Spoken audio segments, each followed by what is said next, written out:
ಯಾರು ಮಾಡಿದ್ದಾರೆ ಮಾಡಿಲ್ಲ ಸಕ್ಸಸ್ ಆಗಿದೆ ಅವೆಲ್ಲ ಮೈಂಡ್ ಸೆಟ್ ಅಲ್ಲ.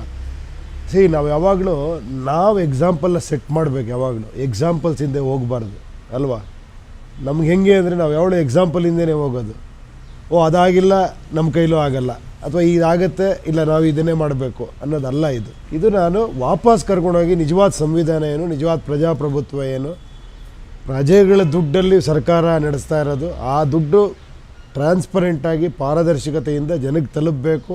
ಅದಕ್ಕೊಂದು ಪ್ಲ್ಯಾನ್ ಬೇಕು, ಅದಕ್ಕೆ ಐಡಿಯಾಸ್ ಇರೋವಂಥ ಜನಗಳು ಬೇಕು. ಅಂದರೆ ಈಗಿರೋ ವ್ಯವಸ್ಥೆನ ಉಲ್ಟಾ ಮಾಡಿದರೆ ಸರಿ ಹೋಗುತ್ತೆ ಅಂತ. ಉಲ್ಟಾ ಅಲ್ಲ, ಅದು ಸೀದಾ. ಈಗ ಉಲ್ಟಾ ಆಗಿರೋದು ಅದು ಸೀದಾ ವ್ಯವಸ್ಥೆ. ಅದನ್ನ ನಾವೆಲ್ಲ ಉಲ್ಟಾ ಮಾಡ್ಕೊಂಡಿದ್ದೀವಿ. ಅಂದರೆ ಈಗಿನ ಹಣ ಬೇಕು, ಜಾತಿ ಬೇಕು, ಅದು ಬೇಕು, ಇದು ಬೇಕು, ಪವರ್ ಬೇಕು, ಎಲ್ಲ ಹಂಗೆ ಆಗ್ಬಿಟ್ಟಿದೆ.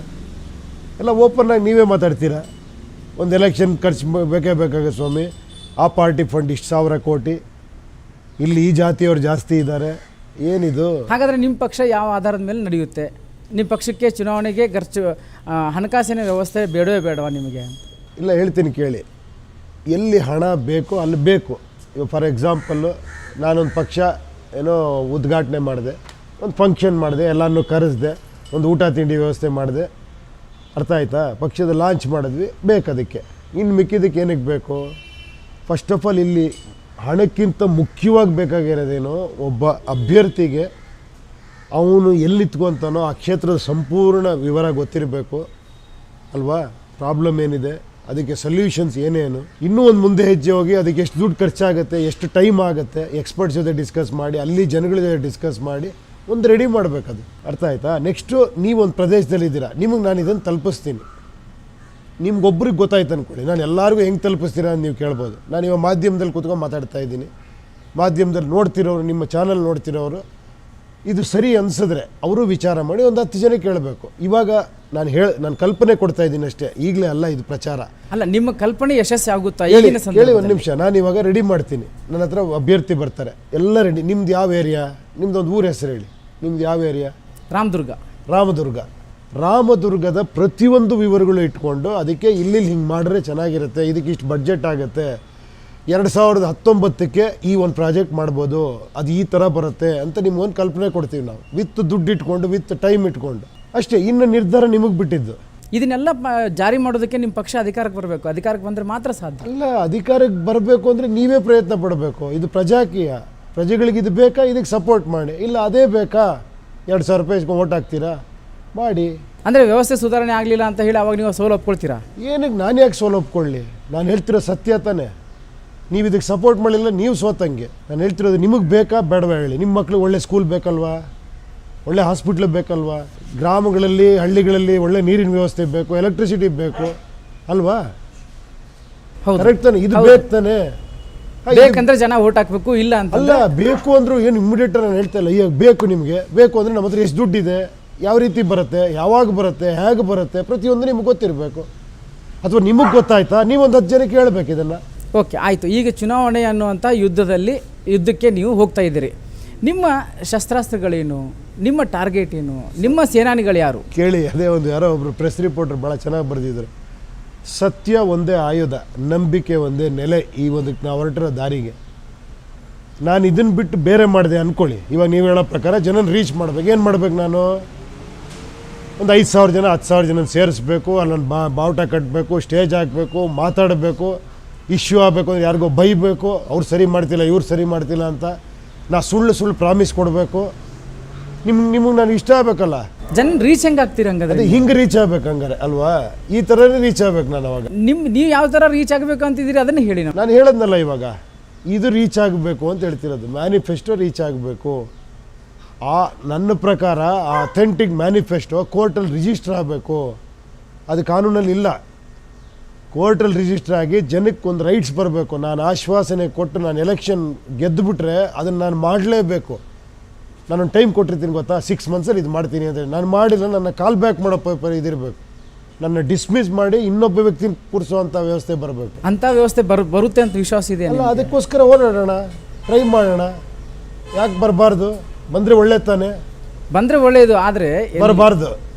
ಬಂದರೆ ಒಳ್ಳೆಯದು, ಬರಬಾರ್ದು. ಬರಲಿ ಅಂತ ನಾನು ಬಯಸೋದು. ಏನು ಮಾಡ್ಬೇಕು ಅವಾಗ? ನೀವು ಬರಬೇಕು ಅಂದರೆ ನೀವು ಪ್ರಯತ್ನ ಪಡಬೇಕು. ಬದಲಾವಣೆಗೆ ರಾಜ್ಯದ ಜನ ಪ್ರಯತ್ನ ಪಟ್ಟಾಗ ಆಗುತ್ತೆ. ಕರೆಕ್ಟ್. ನೀವು ಒಬ್ರು ತಾನೆ ರಾಜ್ಯದಲ್ಲಿ, ನಾನು ಒಬ್ಬ. ನೀವು ಪ್ರಯತ್ನ ಪಡಿ. ನೀವು ಒಂದು 10 ಜನಕ್ಕೆ ಹೇಳ್ಬೇಕು ಇದನ್ನ.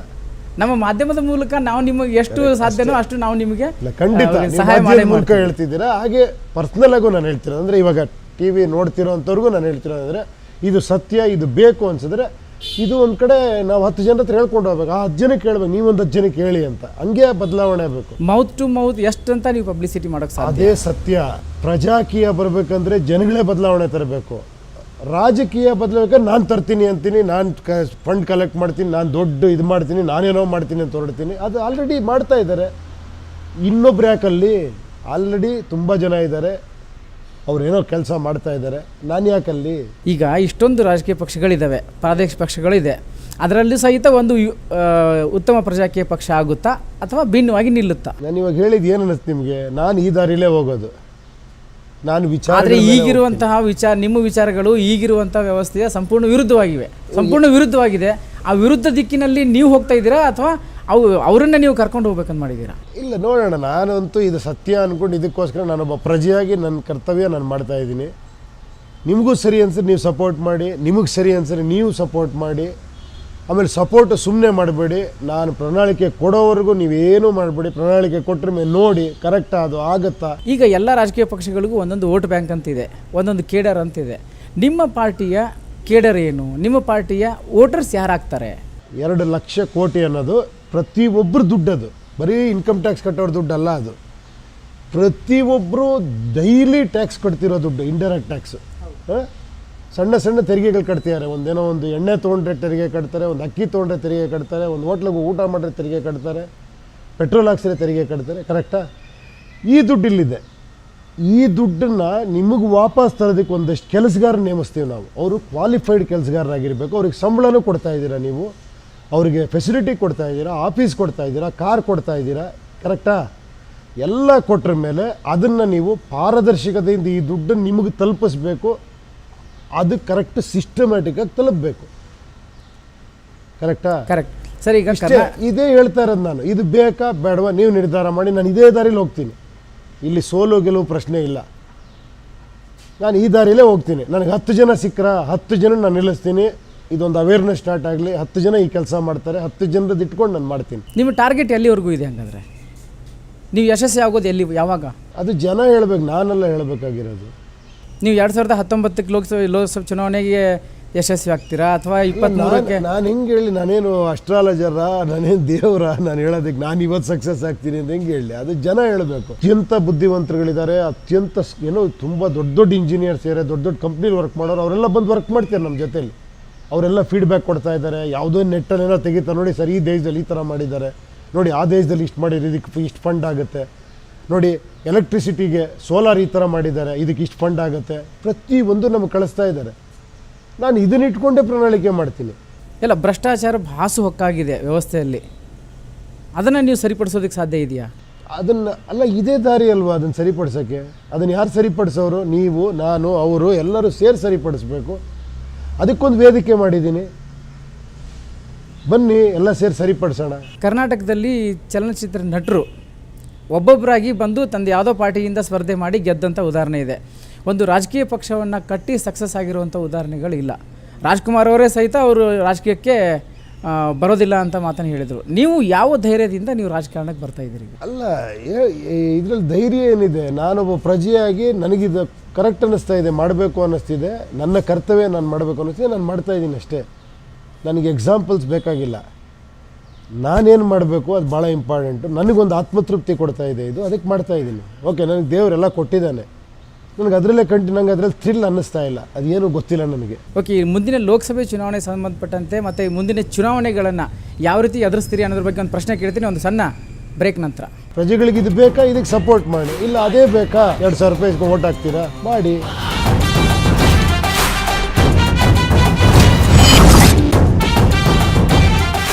ಪ್ರಜೆಗಳಿಗೆ ಇದು ಬೇಕಾ, ಇದಕ್ಕೆ ಸಪೋರ್ಟ್ ಮಾಡಿ. ಇಲ್ಲ ಅದೇ ಬೇಕಾ, 2,000 ರೂಪಾಯಿ ವೋಟ್ ಹಾಕ್ತೀರಾ, ಮಾಡಿ.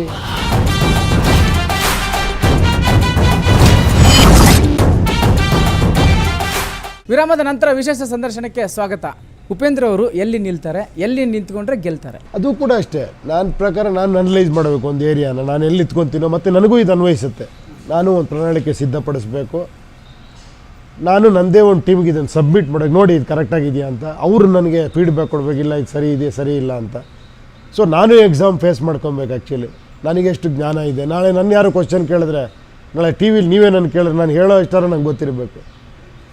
ಇದು ನನಗೂ ಅನ್ವಯಿಸುತ್ತೆ. ಇದು ನೀವು ಮಾಡ್ತೀರಾ ಸರ್ ಅದನ್ನು? ಇಲ್ಲ, ಖಂಡಿತ ಮಾಡಲೇಬೇಕಿದು. ಯಾವ ಕ್ಷೇತ್ರವನ್ನು ಆಯ್ಕೆ ಮಾಡ್ತೀವಿ? ಗೊತ್ತಿಲ್ಲ, ಇಲ್ಲ ನಾನು ನೋಡ್ತೀನಿ ಇವಾಗ. ಏನೋ ನನಗಿವಾಗ ಬರೋರು ಮುಖ್ಯ. ಫಸ್ಟ್ ಅವ್ರಿಗೆ ಜಾಗ ಕೊಡಬೇಕು. ನಾನು ಕರೆದಿದ್ದೀನಿ, ಅವ್ರಿಗೆ ಮಾಡಿರೋ ವೇದಿಕೆ ಇದು. ನಾನು ಈ ಕೆಲಸ ನೋಡ್ಕೊತಾ ಇದ್ದೀನಿ ಎಲ್ಲ, ಏನು ಹೇಳಿ, ಮೇಲ್ವಿಚಾರಣೆ. ಸೊ ನಾನು ಎಲ್ಲರನ್ನೂ ಸೇರಿಸಿ ಇದನ್ನು ಮಾಡ್ತಾಯಿದ್ದೀನಿ. ಬರೋರು ಭಾಳ ಇಂಪಾರ್ಟೆಂಟ್. ಬರಲಿ ಎಲ್ಲರೂ. ಕೊನೆಗೆ ಯಾವುದೋ ಒಂದು ಜಾಗ ಉಳಿದ್ರೆ ನಾನು ಆ ಜಾಗದಲ್ಲಿ ಹೋಗಿ ಪ್ರಯತ್ನ ಪಡ್ತೀನಿ. ಈಗ ಚುನಾವಣೆ ಸಂದರ್ಭದಲ್ಲಿ ರಾಜಕೀಯ ಪಕ್ಷಗಳಿಂದ ಈ ಪಕ್ಷದಿಂದ ಆ ಪಕ್ಷಕ್ಕೆ, ಆ ಪಕ್ಷದಿಂದ ಈ ಪಕ್ಷಕ್ಕೆ ಟಿಕೆಟ್ಗಾಗಿ ಹೋಗುವಂಥವ್ರು ಜಾಸ್ತಿ ಜನ ಇರ್ತಾರೆ. ಅಂಥವರಿಗೆ ನೀವು ಏನು ಸಂದೇಶ ಕೊಡ್ತೀರಿ? ನಿಮ್ಮ ಪಕ್ಷಕ್ಕೆ ಈಗ ಕಾಂಗ್ರೆಸ್ಸಿಂದ ಟಿಕೆಟ್ ಸಿಗಲಿಲ್ಲ, ಬಿ ಜೆ ಪಿಯಿಂದ ಟಿಕೆಟ್ ಸಿಗಲಿಲ್ಲ ಅಂತನ್ನೋರು ನಿಮ್ಮ ಪಾರ್ಟಿಯನ್ನು ಅವರು ಬಂದು ಕದ ತಟ್ಟಿದರೆ ಏನು ಹೇಳ್ತೀರಿ ಅವರು? ಅಲ್ಲ, ಇದೇ ದಾರಿ ಇರೋದೇ ಒಂದೇ ದಾರಿ ಇದರಲ್ಲಿ. ಮತ್ತೆ ಅವ್ರು ರಿಸರ್ಚ್ ಮಾಡಿರಬೇಕು, ಆ ಡಾಕ್ಯುಮೆಂಟ್ಸ್ ಕಳಿಸ್ಬೇಕು ನಮಗೆ.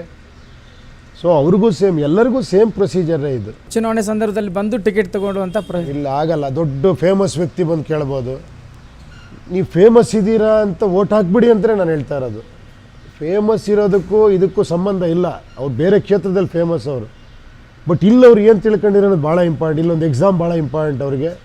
ಅವ್ರು ಏನು ಮಾಡ್ತಾರೆ, ಮುಂದೆ ಏನು ಕಲ್ಪನೆ ಇದೆ ಅನ್ನೋದು ಜನಗಳಿಗೆ ತೋರಿಸ್ಬೇಕಾದ್ ಭಾಳ ಇಂಪಾರ್ಟೆಂಟು. ಸೊ ಯಾರೇ ಬಂದರೂ ಕೂಡ ಬರಬಾರ್ದು ಅಂತ ಹೇಳ್ತಿಲ್ಲ. ಯಾರೇ ಬಂದರೂ ಇದೇ ದಾರಿಲಿ ಬರಬೇಕು. ದಯವಿಟ್ಟು ಬನ್ನಿ ಅಂತ ಹೇಳ್ತೀನಿ. ನೀವು ದೊಡ್ಡವ್ರು, ಬೇರೆ ಬೇರೆ ಕ್ಷೇತ್ರದಲ್ಲಿರೋರು, ಜ್ಞಾನಿಗಳು ಬನ್ನಿ ಇಲ್ಲಿ. ಇದೇನು ದೊಡ್ಡ ವಿಷಯ ಅಲ್ಲ, ನಾನು ಮಾಡಲೇಬೇಕು. ಜನಕ್ಕೆ ಕೊಡೋ ಅಂಥ ಇದು ಪೇಪರ್ ನನಗಲ್ಲ. ಏನೋ ಅಹಂಕಾರದಲ್ಲಿ ಏನೋ ಎಕ್ಸಾಮ್ ಮಾಡ್ತೀನಿ ದಯವಿಟ್ಟು ತಿಳ್ಕೊಬೇಡಿ. ಇದು ಜನಕ್ಕೆ ನಾವು ಕೊಡೋವಂಥ ವಿವರಗಳು. ನಾನಾದರೂ ಕೊಡಲೇಬೇಕು, ಯಾರಾದರೂ ಕೊಡಲೇಬೇಕು. ನಿಮ್ಮ ಕ್ಷೇತ್ರದಿಂದ ನಾನು ಎಲೆಕ್ಷನ್ ಇಟ್ಕೊತೀನಿ ಅಂದರೆ ನಿಮ್ಮ ಕ್ಷೇತ್ರದ ನಾನು ಏನು ಮಾಡ್ತೀನಿ ಅಂತ ಮೈಕ್ರೋ ಮ್ಯಾನಿಫೆಸ್ಟೋ ಕೊಡಬೇಕು ನಿಮಗೆ, ಅಲ್ವಾ? ಇದು ನನ್ನ ಕರ್ತವ್ಯ. ಆವಾಗ ಅದನ್ನು ನೋಡಿ ನಿಮ್ಮ ರೋಡ್ ಬಗ್ಗೆ ನಾನು ಮಾತಾಡಿದೆ ಅಂದ್ಕೊಳ್ಳಿ. ನಿಮ್ಮ ರೋಡಲ್ಲಿ ಅಲ್ಲಿ ಹಳ್ಳ ಬಿದ್ದಿದೆ, ಅಲ್ಲಿ ಕೇಬಲಿಂಗ್ ಸರಿ ಇಲ್ಲ ಅಂದೆ ಅಂದ್ಕೊಳ್ಳಿ. ಅವಾಗ ನಿಮ್ಗೆ ಕರೆಕ್ಟ್ ಅನ್ಸುತ್ತಲ್ವಾ? ಇದನ್ನು ಹೆಂಗೆ ಸರಿ ಮಾಡ್ತೀನಿ ಅಂತ ನಾನು ಹೇಳಬೇಕು, ಅಲ್ವಾ? ಅಲ್ಲ, ಸಿವಿಕ್ ಬಾಡಿಗಳ ನಡುವೆ ಇಲ್ಲಿ ಸಮನ್ವಯ ಐತೆ ಇಲ್ಲ, ಹಾಗಾಗಿ ಅದು ಇದೆ. ಅದೇ ನಾನು ನೆನ್ನೆ ಎಕ್ಸ್ಪ್ಲೈನ್ ಮಾಡಿದೆ ಅದನ್ನು. ಯಾಕಿಲ್ಲ ಅಂದರೆ ಬಿಕಾಸ್ ಇನ್ನು ನಮ್ಮಲ್ಲಿ ಡೇಟಾ ಇಲ್ಲ. ಆ ಡೇಟಾ ಡಿಜಿಟಲ್ ರೂಪದಲ್ಲಿಲ್ಲ. ಅದು ಇವಾಗ 3D ಡಿಜಿಟಲ್ ರೂಪದಲ್ಲಿ ಇರಬೇಕು ಆ್ಯಕ್ಚುಲಿ ನಮ್ಮ ಹತ್ರ. ಅದು ಎಲ್ಲ ಡಿಪಾರ್ಟ್ಮೆಂಟ್ ಕೋಆರ್ಡಿನೇಷನ್ ಇರಬೇಕು.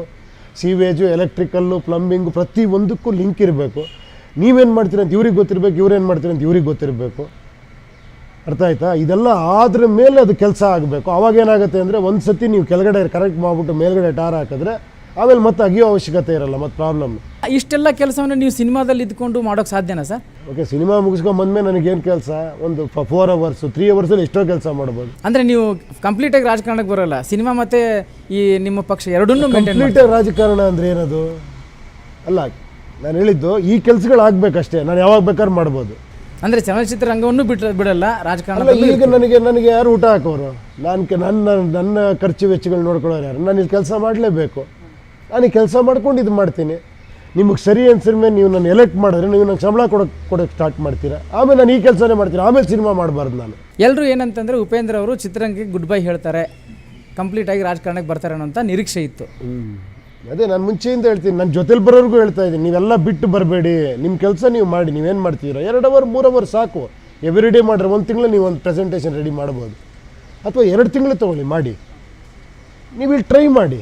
ನಿಮ್ಗೆ ಅಕಸ್ಮಾತ್ ಇಲ್ಲಿ ಜನ ಆಶೀರ್ವಾದ ಮಾಡಿದ್ರೆ ನೀವು ಆ ಕೆಲಸ ಬಿಟ್ಟು ಈ ಕೆಲಸ ಮಾಡಿ.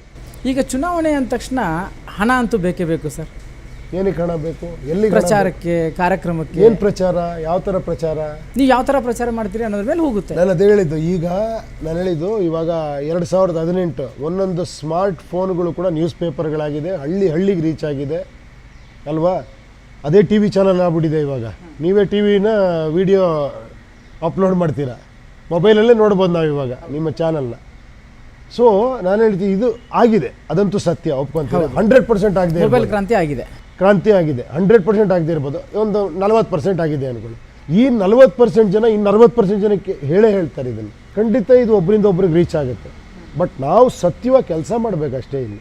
ಸೊ ಅದಕ್ಕೆ ನಿಮಗೆ ಆ ಹಣದ ಅವಶ್ಯಕತೆ ಇಲ್ಲ? ಅಲ್ಲ, ಬೇಕಾಗಿಲ್ಲ ಅಂತ ನಾನು ಹೇಳೋದು. ಈಗ ಇರುವಂತಹ ವ್ಯವಸ್ಥೆಯನ್ನು ನೋಡಿದರೆ ಸಮಾಜ ಸುಧಾರಣೆ ಅಷ್ಟು ಸುಲಭವಾಗಿ ನೀವು ಸಮಾಜವನ್ನು ಬದಲಾಯಿಸೋಕೆ ಸಾಧ್ಯ ಅಂತ ಅನಿಸುತ್ತಾ? ನನ್ನ ಪ್ರಯತ್ನ ನಾನು ಮಾಡ್ತೀನಿ ಸರ್. ನನಗೆ ಯಾಕೆ ನಾನೇನೋ ಸಾಧಿಸ್ಬಿಡ್ತೀನಿ ಇದು ಮಾಡ್ಬಿಡ್ತೀನಿ ಅನ್ನೋ ಭ್ರಮೇಲಿಲ್ಲ ನಾನು ಸರ್. ನನ್ನ ಆತ್ಮತೃಪ್ತಿಗೂ ನಾನು ಕೆಲಸ ಮಾಡಬೇಕಲ್ವ ಸರ್, ಅಲ್ವಾ? ನಾನು ಹೇಳ್ತಿರೋದು ಸರಿ ತಾನೇ? ನಿಮ್ಗೆ ಕರೆಕ್ಟ್ ಅನ್ನಿಸ್ತಾ ಇದೆಯಾ? ಜನರಿಗೆ ಸರಿ ಅನಿಸಿದೆ, ನಿಮಗೆ ಸರಿ ಅನ್ನಿಸ್ತಾ ಇಲ್ವಾ? ನನ್ನ ವೈಯಕ್ತಿಕ ಅಭಿಪ್ರಾಯಗಳನ್ನ ನಾವು ಹೊರಗಡೆ ಮಾಡ್ಬೋದು. ನಾವೀಗ ನಿಮ್ಮ ಜೊತೆ ಇದ್ದಾಗ ನಾವು ನಿಮ್ಮ ಜೊತೆಗೆ ನಿಮ್ಮ ತತ್ವಕ್ಕೆ ಸಿದ್ಧಾಂತಕ್ಕೆ ನಾನು ಬದ್ಧವಾಗಿದ್ದೀನಿ ಅಂತ ಹೇಳೋದು ಸರಿಯಲ್ಲ ಒಬ್ಬ ಜರ್ನಲಿಸ್ಟ್ ಆಗಿ ಅಂತ. ಯಾಕೆ ಜರ್ನಲಿಸ್ಟ್ ಅಂದರೆ ನೀವು ಇಲ್ಲ ಸರಿ ಇಲ್ಲ ಅಂತಲೇ ಹೇಳಬೇಕು ಅಂತ ಏನಿಲ್ಲಲ್ಲ. ಚುನಾವಣೆಯಲ್ಲಿ ಹಣನೇ ಖರ್ಚು ಮಾಡಲಾರದೆ ಗೆಲ್ಲೋದಂಥ ಪರಿಸ್ಥಿತಿ ಈಗ ಇಲ್ಲ. ಗೊತ್ತಿಲ್ಲ, ಅದು ಗೊತ್ತಿಲ್ಲ. ಅಲ್ಲ, ನಿಮಗೆ ಗೊತ್ತಿಲ್ಲ ಅಂದರೆ ನೀವು ಇನ್ನೂ ಹಿಂದೆ ಇದ್ದೀರಿ ಅಂತ. ಹಿಂದೆ ಅಲ್ಲ, ಅದು ಒಂದ್ಸತಿ ಪ್ರಯತ್ನ ಪಟ್ಟರ ಮೇಲೆ ಗೊತ್ತಾಗುತ್ತೆ. ಈಗ ಒಂದ್ಸರಿ ಪ್ರಯತ್ನ ಪಟ್ಟ ನಂತರ ನಿಮಗೆ ಬುದ್ಧಿ ಪೆಟ್ಟಾಗಿದೆ. ಈ ಪ್ರಯತ್ನ ಪಟ್ಟೇ ಇಲ್ಲ ನಾನು. ಪ್ರಜ್ಞಾವಂತ ರಾಜಕೀಯ ಪಕ್ಷ ಅದನ್ನ ನಾನು ಕಟ್ಟು ಇಲ್ಲ. ನಾನು ಇದು ಅವ್ರು ಬಂದು ನಮ್ಮ ಜೊತೆ ಸೇರ್ಕೊಂಡ್ರು, ನಂಗೆ ಸರಿ ಇಲ್ಲ ಅನಿಸ್ತು, ಬಿಟ್ಟುಬಿಟ್ಟೆ ಅಷ್ಟೇ. ಅಲ್ಲ, ನೀವೇ ಎಲ್ಲರನ್ನು ಕರೆದು ಅದನ್ನ ಇನಾಗ್ರೇಷನ್ ಮಾಡಿಸಿದ್ರಿ. ಹೌದು, ನಾನು ಮಾಡಿದೆ. ಅವ್ರು ನಮ್ಮ ಪ್ರಿನ್ಸಿಪಲ್ಗೆ ಒಪ್ಕೊಂಡು ನಮ್ಮ ಜೊತೆ ಬಂದಿದ್ರು. ಕೊನೆಗೆ ನೋಡ್ರೆ ಇಲ್ಲ ಇದೇ ಥರ ಹೇಳಿದ್ರು, ನೀವೇನು ಮಾತಾಡ್ತೀರೋ ಅದೇ ಹೇಳಿದ್ರು. ಇಲ್ಲ ದುಡ್ಡು ಬೇಕೇ ಬೇಕು ನಮಗೆ ಅಂತ. ನೀವು ಯಾಕೆ ನನ್ನ ಜೊತೆ ಸೇರ್ಕೊಂಡ್ರೆ ಆ ಥರ ಇದ್ರೆ ಅಂತ ಕೇಳಿದೆ. ಹಾಗಾದ್ರೆ ಅವ್ರು ನಿಮ್ಮನ್ನು ಹೊರಗೆ ಹಾಕಿದ್ರೆ ನೀವೇ ಅದರಿಂದ ಹೊರಗೆ ಬಂದ? ನಾನೇ ಹೊರಗೆ ಬಂದಿದ್ದು. ನಾನು ರಿಸೈನ್ ಮಾಡಿ ಹೊರಗೆ ಬಂದೆ. ಅಲ್ಲ, ನೀವೇ ಕಟ್ಟಿದಂಥ ಪಕ್ಷ ನೀವೇ? ನಾನು ಕಟ್ಟಿಲ್ಲ ಪಕ್ಷನ, ಕಟ್ಟಿರೋದು ಯಾರೋ ಕಟ್ಟಿದ್ರು. ಅವ್ರು ಬಂದು ನಮ್ಮ ಜೊತೆ ಸೇರಿಕೊಂಡ್ರು. ಇಲ್ಲ ನೀವು ಹೇಳ್ತಿರೋದು ಕರೆಕ್ಟು, ನಿಮ್ಮ ಇಂಟರ್ವ್ಯೂ ಎಲ್ಲ ನೋಡಿದ್ದೀವಿ ಅಂಥೇಳಿ ಸೇರಿಕೊಂಡ್ರು. ಅವ್ರು ಏನೋ ಬೇರೆ ರೀಸನ್ ಸೇರಿಕೊಂಡ್ರು ನಮ್ಮ ಜೊತೆ. ಏನೋ ಮಾಡೋಕ್ಕಾಗಲ್ಲ, ನಾವೊಂದು ನಂಬಲೇಬೇಕು. ಏನೋ ಒಂದು ಒಳ್ಳೆ ಕೆಲಸ ಮಾಡ್ತಿರೋಕೆ ಅವ್ರು ಯಾರೋ ಬಂದ್ರಪ್ಪ, ಅವರು ಒಳ್ಳೆಯವ್ರು ಆಗಿರ್ಬೋದು, ಯಾರಿಗೆ ಗೊತ್ತು. ಬಟ್ ಅವ್ರಿಗೆ ಇಲ್ಲ ದುಡ್ಡು ಬೇಕೇ ಬೇಕಿಲ್ಲ ಗೆಲ್ಲೋದಕ್ಕೆ ಅಂತ. ಹಂಗಿದ್ರೆ ನೀವು ನನ್ನ ಜೊತೆ ಬರಲೇಬಾರ್ದಾಗಿತ್ತು ಆ್ಯಕ್ಚುಲಿ, ಅಲ್ವಾ? ನಿಮ್ಗೆ ಆ ಥರ ಯೋಚನೆ ಇದ್ದಿದ್ರೆ ನೀವು ಯಾಕೆ ಬಂದು ನನ್ನ ಜೊತೆ ಸೇರ್ಕೊಬೇಕಾಗಿತ್ತು? ಸರ್, ನಾವು ಜಾಗತೀಕರಣ ಯುಗದಲ್ಲಿ ಇದ್ದೀವಿ. ಜಾಗತೀಕರಣ ಯುಗದಲ್ಲಿ ಒಂದು ರಾಜಕೀಯ ಪಕ್ಷ ಎಷ್ಟು ಸಮಂಜಸವಾಗಿ ಜನರ ಸಮಸ್ಯೆಗಳನ್ನ ಬಗೆಹರಿಸುತ್ತೆ, ಮತ್ತು ಅದಕ್ಕೆ ಏನೆಲ್ಲ ತಂತ್ರಜ್ಞಾನಗಳು ಬೇಕು ಅನ್ನೋದ್ರ ಬಗ್ಗೆ ಒಂದು ಪ್ರಶ್ನೆ ಕೇಳ್ತೀನಿ ಒಂದು ಸಣ್ಣ ಬ್ರೇಕ್ ನಂತರ. ಪ್ರಜೆಗಳಿಗೆ ಇದು ಬೇಕಾ, ಇದಕ್ಕೆ ಸಪೋರ್ಟ್ ಮಾಡಿ. ಇಲ್ಲ ಅದೇ ಬೇಕಾ, 2,000 ರೂಪಾಯಿ ಓಟ್ ಹಾಕ್ತೀರಾ, ಮಾಡಿ.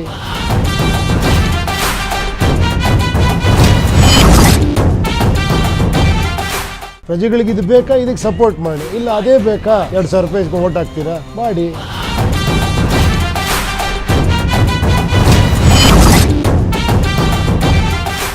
ವಿರಾಮದ ನಂತರ ವಿಶೇಷ ಸಂದರ್ಶನಕ್ಕೆ ಸ್ವಾಗತ. ಸರ್, ಈಗ ಜಾಗತೀಕರಣ ಯುಗ ಇದು. ಅಷ್ಟು ಸಲೀಸಾಗಿ ವ್ಯವಸ್ಥೆಗಳನ್ನ ಬದಲು ಮಾಡೋದಕ್ಕಾಗಲ್ಲ. ಉಪೇಂದ್ರ ಅವರು ಈಗ ಪ್ರಣಾಳಿಕೆ ವಿಚಾರವಾಗಿ ಒಂದು ನಿಮಿಷ ನಾನು ನೀವು ಇಲ್ಲೇ ತಡೀತೀನಿ.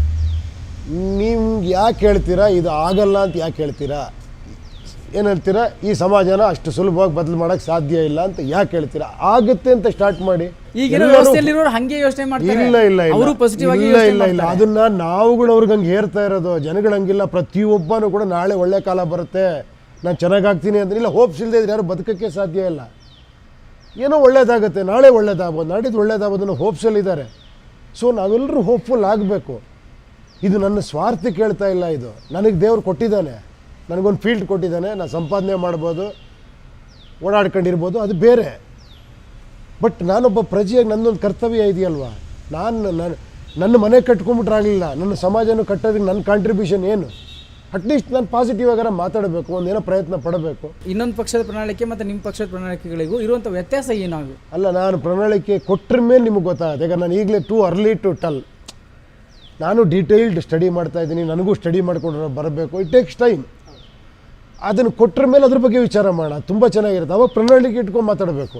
ಈ ರಾಷ್ಟ್ರೀಯ ಪಕ್ಷಗಳಿಗೆ ನೀವು ಆಹ್ವಾನ ಕೊಡ್ತೀರಾ ಸರ್ ಚುನಾವಣೆ ಸಂದರ್ಭದಲ್ಲಿ ನಿಮ್ಮ ಪ್ರಣಾಳಿಕೆ ಸಿದ್ಧವಾದ ನಂತರ? ಖಂಡಿತ ಕೊಡ್ತೀನಿ ನಾನು. ಖಂಡಿತ ಪ್ರಣಾಳಿಕೆ 6 ತಿಂಗಳ ಮುಂಚೆ ಕೊಡಿ ಅಂತ ಹೇಳ್ತೀನಿ ನಾನು. 6 ಮಂತ್ಸ್ ಮುಂಚೆ ಬಿಡಿ, ಎಲ್ಲರೂ ಬಿಡಿ. ಅದ್ರ ಬಗ್ಗೆ ಡಿಬೇಟ್ ಆಗಲಿ, ಜನಗಳಿಗೆ ಅದ್ರ ಬಗ್ಗೆ ಅರಿವಾಗಲಿ, ಜನಗಳ ಜೊತೆ ಡಿಸ್ಕಷನ್ ಆಗಲಿ. ಅದು ಇದಕ್ಕಿಂತ ಮುಖ್ಯ ಅಂದರೆ ಅದು ಕೋರ್ಟಲ್ಲಿ ರಿಜಿಸ್ಟರ್ ಆಗಬೇಕು. ನಾನು ಹೇಳ್ತಿರೋದು, ಒಂದು ಸತಿ ಅದನ್ನು ಫಾಲೋ ಮಾಡಿಲ್ಲ ಅಂದರೆ ನನ್ನ ವಾಪಸ್ ಕರೆಯೋ ಸಿಸ್ಟಮ್ ಬರಬೇಕು. ಅದು ಎಲ್ಲರೂ ಮಾತಾಡೋಕ್ಕೆ ಶುರು ಮಾಡಬೇಕು. ನಾನು ಹೇಳ್ತಿರೋದು ಜನಗಳೆಲ್ಲರೂ ಮಾತಾಡಬೇಕು. ನೀವು ಸ್ಟಾರ್ಟ್ ಮಾಡಬೇಕು ಎಲ್ಲ ಮಾತಾಡ್ತಾ. ಯಾಕೆ ಪ್ರಣಾಳಿಕೆ ಕೊಟ್ಟರ ಮೇಲೆ ಅದನ್ನು ರಿಜಿಸ್ಟರ್ ಮಾಡಿ, ಒಂದು ಸಂವಿಧಾನದಲ್ಲಿ ತಿದ್ದುಪಡಿ ತನ್ನಿ. ಏನೋ ಮ್ಯಾನಿಫೆಸ್ಟೋ ಬಿಡಲೇಬೇಕು 6 ತಿಂಗಳ ಮುಂಚೆ. ಅದ್ರ ಮೇಲೆ ಡಿಬೇಟ್ ಆಗಲೇಬೇಕು. ಅದಾದ್ರ ಮೇಲೆ ಅದು ಕೋರ್ಟಲ್ಲಿ ರಿಜಿಸ್ಟರ್ ಮಾಡಬೇಕು. ನಾನು ಮಾಡಲಿಲ್ಲ ಆ ಕೆಲಸ, ನನ್ನ ಕೈಯಲ್ಲಿ ಆಗಿಲ್ಲ ಅಂದರೆ ನನಗೊಂದು 6 ತಿಂಗಳು ಟೈಮ್ ಕೊಟ್ಟು ಮತ್ತೆ ಒಂದು ವಾರ್ನಿಂಗ್ ಕೊಡಬೇಕು. ಆವಾಗಲೂ ಆಗಿಲ್ಲ ನನ್ನ ತೆಗೆದು ಬಿಸಾಕಬೇಕು. ಇದು ಬರಬೇಕಲ್ವಾ? ಬಂದರೆ ತಪ್ಪ ಸರಿನಾ? ಜಾತಿ ರಾಜಕಾರಣ ನಮ್ಮ ರಾಜ್ಯದಲ್ಲಿ ಹಾಸುಹೊಕ್ಕಾಗಿದೆ. ಚುನಾವಣೆಯಲ್ಲಿ ಜಾತಿಯ ಆಧಾರವಾಗಿಯೇ ಮತಗಳನ್ನು ಹಾಕ್ತಾರೆ ಜನ. ನಿಮ್ಮ ಪಕ್ಷದಲ್ಲಿ ಜಾತಿ ಬಗ್ಗೆ ಏನು ನಿಮ್ಮ ಇದುವರೆಗೂ ಹಾಕಿದ್ದಾರೆ? ನೀವು ಹೇಳ್ತಿರೋದು ಕರೆಕ್ಟ್, ಇದುವರೆಗೂ ಹಾಕಿರಬಹುದು. ಬಟ್ ಇನ್ನು ಮುಂದೆ ಹಾಕಲ್ಲ. ಯಾಕಂದರೆ ಪ್ರಜಾಕೀಯ ಬರ್ತಾ ಇದೆ. ಅಂಥ ವ್ಯವಸ್ಥೆ ಸುಲಭನಾ ಸರ್? ಅಷ್ಟು ಗಟ್ಟಿಯಾಗಿರೋ ಜಾತಿ ವ್ಯವಸ್ಥೆನ ಒಡೆಯೋದು? ಸತ್ಯ ಸಿಕ್ಕಾಪಡೆ ಸ್ಟ್ರಾಂಗು, ಸತ್ಯ ಭಾಳ ಪವರ್ಫುಲ್ಲು. ಈಗಿನ ಯಂಗ್ ಜನ್ರೇಷನ್ ಇದೆಯಲ್ಲ ಅವ್ರು ಇನ್ನೂ ಪವರ್ಫುಲ್ಲು. ಅವ್ರು ಮನಸ್ಸು ಮಾಡಿಬಿಟ್ರೆ ಒಬ್ಬೊಬ್ಬರು 100 ಜನ 1000 ಜನ ಚೇಂಜ್ ಮಾಡ್ತಾರೆ. ಆದರೆ ಅವರೆಲ್ಲರೂ ಮೋದಿ ಜೊತೆಗಿದ್ದಾರೆ. ಇರಲಿ, ಸಂತೋಷ. ಅವ್ರು ಒಳ್ಳೆ ಕೆಲಸ ಮಾಡ್ತಿದ್ರೆ ಅವ್ರ ಜೊತೆಲಿ ಇರ್ತಾರೆ, ತಪ್ಪೇನಿಲ್ಲ. ನಾನು ಮಾಡ್ತಿರೋ ಸರಿ ಅನ್ಸಿದ್ರೆ ನನ್ನ ಜೊತೆ ಬರ್ತಾರೆ. ಏನು ಕಾಂಪಿಟೇಷನ್ ಇಲ್ಲ ಇಲ್ಲಿ. ಸರ್, ಇನ್ನೊಂದು, ಉಪೇಂದ್ರ ಅವರು ಚಿತ್ರರಂಗದಲ್ಲಿ ಸೈಡ್ಲೈನ್ ಆಗ್ತಾ ಇದ್ದಾರೆ. ಅವರ ಸಿನಿಮಾಗಳು ಮೊದಲಿನಷ್ಟು ಯಶಸ್ವಿ ಕಾಣ್ತಾ ಇಲ್ಲ. ಹಾಗಾಗಿ ಅವರು ಯಶಸ್ಸು ಕಾಣೋದಕ್ಕೆ ಪ್ರಜಾಕೀಯ ಮಾಡ್ತಾ ಇದ್ದಾರೆ. ಯಶಸ್ಸು, ಸಕ್ಸಸ್ಸು, ಫೇಲ್ಯೂರ್ ಅದೆಲ್ಲ ನಮ್ಮ ಕೈಲಿ ಇಲ್ದಿರೋದು. ನಮ್ಮ ಕೆಲಸ ನಾವು ಮಾಡ್ತೀವಿ ಅಷ್ಟೇ. ಅದು ಜನ ಒಂದು 3 ಪಿಕ್ಚರ್ ಹೋಗುತ್ತೆ, 3 ಪಿಕ್ಚರ್ ಹೋಗಲ್ಲ, ಗೆಲುವು ಸೋಲು ನಮ್ಮ ಕೈಲಿ, ನಮ್ಮ ಪ್ರಯತ್ನ ನಾವು ಮಾಡ್ತೀವಿ ಅಷ್ಟೇ. ಅದಕ್ಕೂ ನನಗೂ ಏನು ಸಂಬಂಧ? ನನ್ನ ಪ್ರಯತ್ನ, ನಾನಲ್ಲಿ ಕೆಲಸ, ನಾನಲ್ಲಿ ಹಾನೆಸ್ಟಾಗಿ ನಾನು ಕೆಲಸ ಮಾಡ್ತೀನಿ. ಇಲ್ಲೂ ಹಾನೆಸ್ಟಾಗಿ ಕೆಲಸ ಮಾಡ್ತೀನಿ. ನನಗೆ ಸ್ಯಾಟಿಸ್ಫ್ಯಾಕ್ಷನ್ ಸಿಗುತ್ತೆ, ಇಲ್ಲಿ ಮಾಡ್ತೀನಿ. ಯಾಕೆ ಎಲ್ಲವನ್ನೂ ಸಕ್ಸಸ್ ಫೇಲ್ಯೂರಲ್ಲಿ ಅಳಿತೀರಾ ನೀವು? ನಿಮ್ಮಷ್ಟಕ್ಕೆ ನೀವು ಸಂತೋಷ ಪಟ್ಟರೆ ಅದು ಸಕ್ಸಸ್ ಅಲ್ಲ. ಅದೇ ಸಕ್ಸಸ್ ಆ್ಯಕ್ಚುಲಿ. ನಾವೆಲ್ಲ ತಪ್ಪು ತಿಳ್ಕೊಂಡಿದ್ದೀವಿ. ಈ ಏನೋ ಪ್ರಪಂಚಕ್ಕೇನೋ ಪ್ರೂವ್ ಮಾಡಿಬಿಟ್ರೆ ನಾವು ಸಕ್ಸಸ್ಫುಲ್ ಅಲ್ಲ. ಫಸ್ಟ್ ಆಫ್ ಆಲ್ ಇಲ್ಲಿ ಸಕ್ಸಸ್ ಸಿಗಬೇಕಂದ್ರೆ ಆತ್ಮ ಸಂತೋಷ ಆಗಬೇಕು ಫಸ್ಟ್ ನಿಮಗೆ. ಅದು ಮೊದಲನೇ ಸಕ್ಸಸ್ಸು. ಆಮೇಲೆ ಸೆಕೆಂಡ್ರಿ